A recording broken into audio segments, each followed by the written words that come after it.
l'UEMOA, l'Union économique et monétaire ouest-africaine.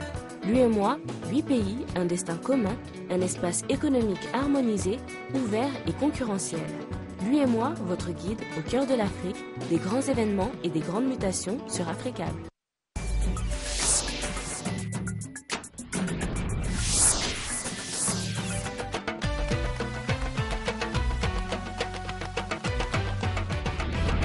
C'est toujours un plaisir de vous retrouver pour le rendez-vous de l'information sur Africa Télévision. Voici les titres de cette édition.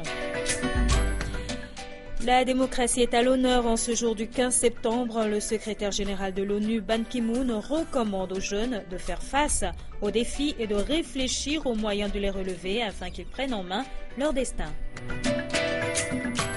La MINUSCA prend le relais de la MISCA. Pour les populations de Bangui, les impressions sont plutôt mitigées. Et en Égypte, après une première condamnation à 15 ans de prison, la justice a ordonné ce lundi la libération d'Allah Abdel Fattah sous peine d'une caution de 540 €. Mesdames, Messieurs, bonsoir et bienvenue. Nous ouvrons cette édition avec cette nomination. Dr Mohamed Ibn Chambas est désormais le nouveau représentant spécial et chef du Bureau des Nations Unies pour l'Afrique de l'Ouest.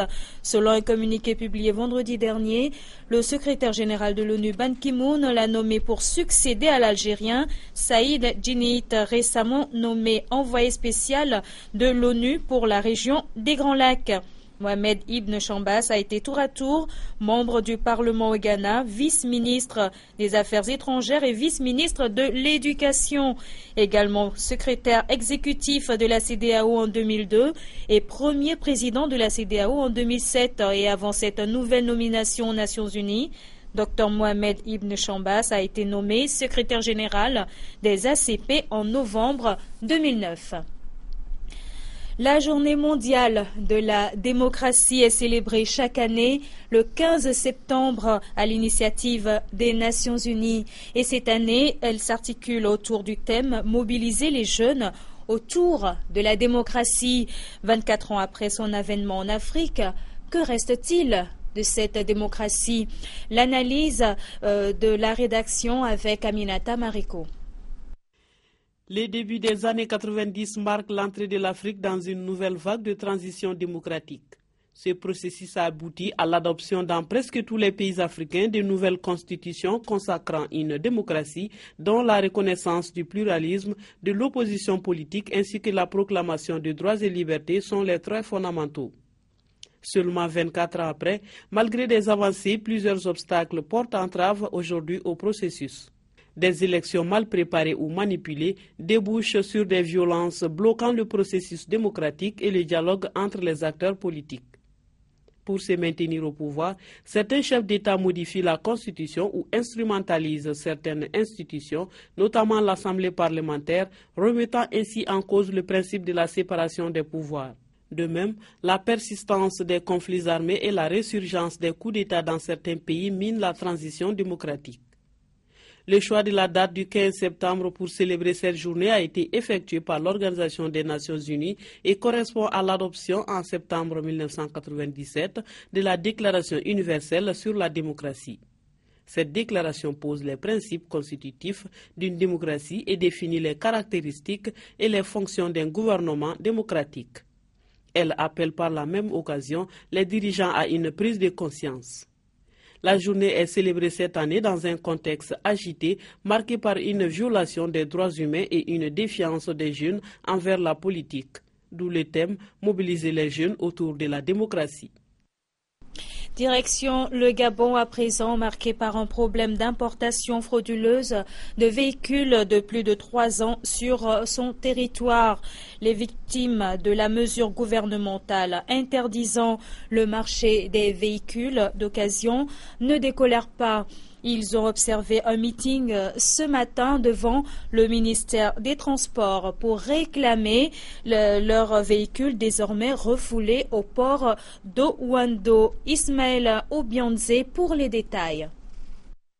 Ils se réclament du groupe des particuliers gabonais frappés par la mesure d'interdiction d'importer les véhicules de plus de 3 ans au Gabon. La décision s'adosse sur un arrêté du ministère des Transports datant du 27 septembre 2013 et justement appliqué par le Conseil gabonais des chargeurs à la suite d'une réunion du 24 avril 2014 élargie au service de douane, à l'Interpol et à la Direction générale des transports terrestres. L'envergure de la mesure n'a pas résisté à l'épreuve des traitements de faveur. On a comme l'impression que la loi s'applique seulement aux gens d'en bas en bas. Nous ne sommes pas d'accord. Reçus la semaine dernière par les autorités du ministère des Transports, les consignataires gabonais attendaient des études au cas par cas de leur situation. Mais pendant que nous attendons à ce que le travail que le ministre des Transports, le délégué au transport, nous a demandé d'aller faire, puisse lui être présenté, nous recevons une autre lettre qui fait injonction aux consignataires de faire repartir les véhicules, quelle que soit l'appartenance de ces véhicules, y compris les véhicules appartenant aux nationaux. Mais comme vous pouvez le voir ici, là, ce sont des Gabonais qui sont debout, qui réclament leurs biens. Le ministère a pensé que les Gabonais n'étaient pas impliqués, mais contre toute attente, voici bien les Gabonais. Nous avons recensé plus de 300 Gabonais. Le dossier sent néanmoins un parfum de fraude à grande échelle. Ils connaissent qui ont fait le faux. M. Dani Abouzaïd a fait le faux, installé en Belgique. Il a ses parcs à Libreville. Le ministère des Transports connaît les parcs de M. Dani Abouzaïd. Rien ne peut expliquer qu'il y ait près de 300 véhicules qui soient rentrés appartenant à un seul importateur installé en Belgique, en complicité avec ses frères libanais ici, et que le Conseil gabonais de chargeurs ne se soit pas rendu compte de ça. Le sitting observé par les particuliers gabonais au ministère des Transports se veut un moyen de pression sur le gouvernement gabonais qui aurait bien du mal à revenir sur sa décision puisqu'une ordonnance du CGC adressée aux transitaires vient de faire embarquer les commandes de véhicules parqués au port d'Ovendo. La mission de maintien de la paix des Nations Unies en Centrafrique, MINUSCA, prend officiellement fonction ce lundi à Bangui. La MINUSCA aura pour mission de protéger la population, appuyer le processus politique et contribuer à la restauration de l'autorité de l'État. Prévue pour prendre le relais de la force africaine de maintien de la paix en Centrafrique, MISCA, déployée depuis le mois de décembre dernier. La MINUSCA n'est toutefois pas la bienvenue au sein de la majorité des Centrafricains. Pour le moment, les premiers camions sont arrivés et aussi ces flottes d'énormes 4x4 qui font la fierté des Nations Unies. Ce sont les premières traces d'une force de paix annoncée depuis longtemps et qui prend officiellement ses fonctions ce lundi. La MINUSCA, mission des Nations Unies en Centrafrique, doit tenter de remettre à flot un pays chaotique. Les Centrafricains en ont vu d'autres, la MISAB, la Bonuka. Depuis 1997, plus d'une dizaine d'interventions internationales ont tenté de stabiliser l'instable RCA. Pourtant, certains Banguissois veulent encore y croire. Je sais que le peuple centrafricain sera très satisfait de l'arrivée des casques bleus. Mais il faut qu'ils fassent du bon travail. C'est ce que le peuple attend d'eux. Et surtout, que Dieu leur donne la force pour que les choses changent. Quant aux hommes qui vont composer cette force, pour la plupart, ils sont déjà là. Ce sont les contingents de la MISCA, la mission de l'Union africaine, lancée en décembre 2013. Environ 6 000 hommes déployés à Bangui et en province. Le Conseil de sécurité nous fixe un plafond d'hommes de 10 000 soldats et 1820 policiers. Policiers à la fois unités de police, enfin de garde mobile si vous voulez, et officiers individuels. Nous sommes au jour d'aujourd'hui à plus des 2/3 de ces effectifs. Si les violences intercommunautaires ont beaucoup diminué ces derniers mois, elles ont provoqué un désastre humanitaire, des centaines de milliers de déplacés et achevé de déstructurer l'État et l'administration. Reconstruire, réparer sera une tâche de longue haleine. La suite de l'actualité à présent en brève et en images rassemblées, commentées pour vous ce soir par Daouda Kamaté. Le chef de l'État ivoirien Alassane Ouattara a entamé ce dimanche une tournée de 4 jours dans l'Ifou, région située au centre-est de la Côte d'Ivoire. Cette visite qui entre dans le cadre des tournées régionales révèle toutefois un caractère un peu particulier car elle se déroule dans la région natale de l'ancien président et allié politique Henri Konan Bédié. Lors de sa visite dans l'Ifou, le président Ouattara a de nouveau indiqué qu'il se présenterait aux prochaines élections.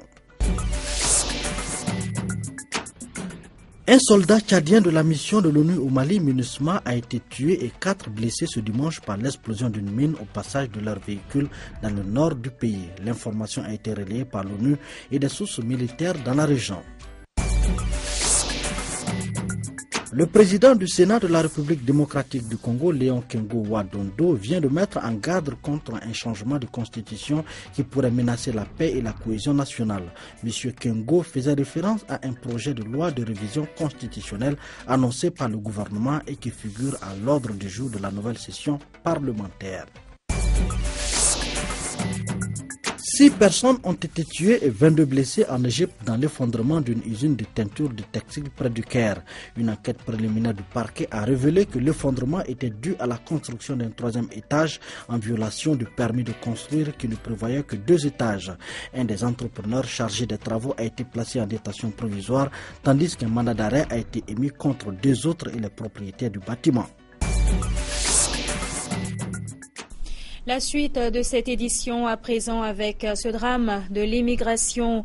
Il pourrait s'agir d'un naufrage le plus grave de ces dernières années en Méditerranée, selon l'Organisation internationale pour les migrations. Près de 500 migrants ont été portés disparus après une collision au large de Malte. Un bilan qui vient alourdir celui des dizaines de clandestins disparus dans un autre naufrage ce dimanche. Jeudi dernier, 2 Palestiniens de Gaza ont été repérés et secourus au sud-est de Malte. Et selon leurs témoignages, ce dernier drame de l'immigration ne serait pas un accident. Tout porte à croire qu'il s'agit plutôt d'un homicide de masse. Toutefois, les autorités italiennes ont ouvert une enquête. En Égypte, à présent, l'information d'ailleurs dans ce pays ce lundi, c'est la libération sous caution de la figure de la révolte populaire de 2011, Alaa Abdel Fattah, qui avait chassé du pouvoir le président Hosni Moubarak. Le tribunal égyptien a également ordonné la libération sous caution de deux autres détenus et selon un avocat de la défense, la caution s'élève à 5 000 livres égyptiennes, soit à l'équivalent de 540 €. Alaa Abdel Fattah, l'une des principales figures de la révolution de 2011. Il vient d'être libéré sous caution par un tribunal égyptien, le même qu'il avait condamné à 15 ans de prison le 11 juin dernier. Le jeune militant de 32 ans était jugé pour avoir participé à des violences lors d'une manifestation illégale contre le pouvoir militaire. Notre équipe l'avait rencontré quelques semaines avant. C'est une affaire très sérieuse. Ils peuvent me mettre en prison pour 3 ans, 5 ans ou même 10. Ils veulent complètement éliminer toute opposition. Des dizaines de militants ont ainsi été emprisonnés pour avoir violé une loi controversée limitant le droit de manifester. Ces derniers jours, activistes, détenus politiques proches des accusés et journalistes avaient entamé une grève de la faim. Objectif, demander l'abrogation de cette loi et la libération d'Alaa Abdel Fattah, qui avait lui-même cessé de s'alimenter le mois dernier. Et toujours ce lundi, le guide suprême des frères musulmans Mohamed Badi ainsi que 14 autres personnes ont été condamnées à la prison à perpétuité, soit l'équivalent de 25 années de prison en Égypte. Ils sont accusés d'être à la tête de manifestations violentes qui avaient fait 6 morts en juillet 2013. Lutte contre le terrorisme à présent et ce lundi, Paris a accueilli une réunion de 26 pays sur la question irakienne. Ils ont décidé de se mobiliser pour faire front commun à l'État islamique. Le président François Hollande, pour sa part, veut appuyer sur l'accélérateur et soutenir l'armée irakienne ainsi que l'opposition démocratique en Syrie. Dès l'ouverture de la conférence, le président français insiste sur l'urgence d'agir face à l'organisation de l'État islamique. Il n'y a pas de temps à perdre. Ce mouvement terroriste s'est déployé sur tout un territoire. En Irak, en Syrie. Ce mouvement terroriste se joue des frontières et prétend même fonder un État. Telle est la menace. Elle est globale. Et il doit donc y avoir une réponse globale. En tout, une trentaine de pays ont répondu présents, dont les 5 membres permanents du Conseil de sécurité. Ils se sont engagés à fournir une aide militaire appropriée à l'armée irakienne et aux combattants kurdes en première ligne face aux terroristes. À l'issue de la réunion, le ministre des Affaires étrangères irakien remercie les participants. Le message de la conférence est clair. Tout le monde est à nos côtés. Une telle bataille féroce exige que nous mettions en commun nos moyens et nos efforts et que nous les traitions sous divers angles, militaires, politiques, financiers et humanitaires. Les premiers Rafales français ont décollé dans la matinée ce lundi de la base d'Abu Dhabi, des vols de reconnaissance dans un premier temps. La veille, l'Australie a annoncé son intention d'envoyer 600 hommes et des avions de combat dans la région. L'armée américaine avait quant à elle lancé des frappes dès le mois d'août. En revanche, des questions demeurent sur l'attitude de la Russie et celle de la Turquie. Une dizaine de pays arabes de leur côté ont rejoint la coalition, mais la plupart ne souhaitent pas participer à des frappes militaires. Enfin, l'Iran a rejeté une demande américaine de coopération contre l'organisation de l'État islamique. C'est en tout cas ce qu'affirme l'ayatollah Ali Khamenei. Et du sport, pour poursuivre cette édition, les U17 gabonais ont pris le dessus hier sur l'équipe nigériane au stade Monedan Sibang de Libreville. C'était dans le cadre de la phase allée de l'ultime tour qualificatif pour la CAN U17 Niger 2015.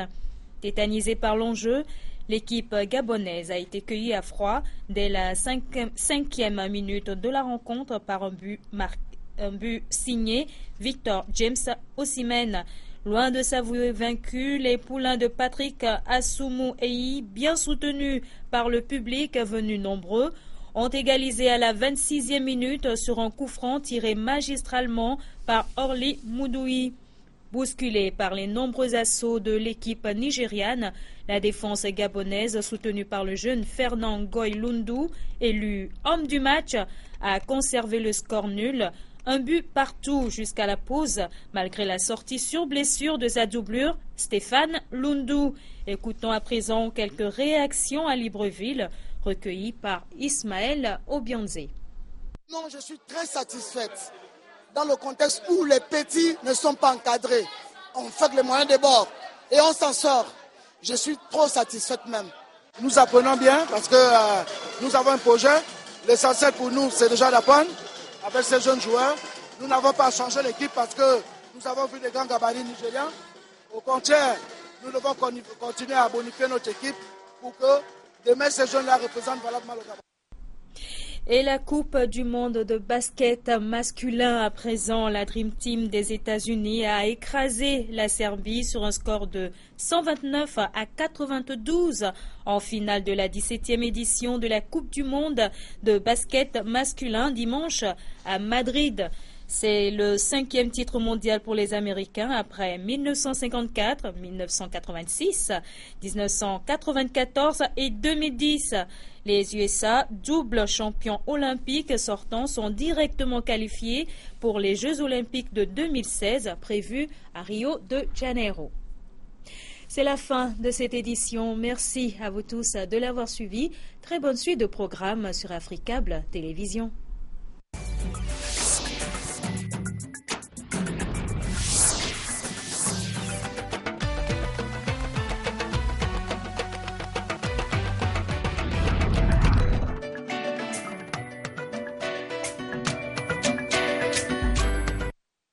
L'UEMOA, l'Union économique et monétaire ouest-africaine. L'UEMOA, 8 pays, un destin commun, un espace économique harmonisé, ouvert et concurrentiel. L'UEMOA, votre guide au cœur de l'Afrique, des grands événements et des grandes mutations sur Africable.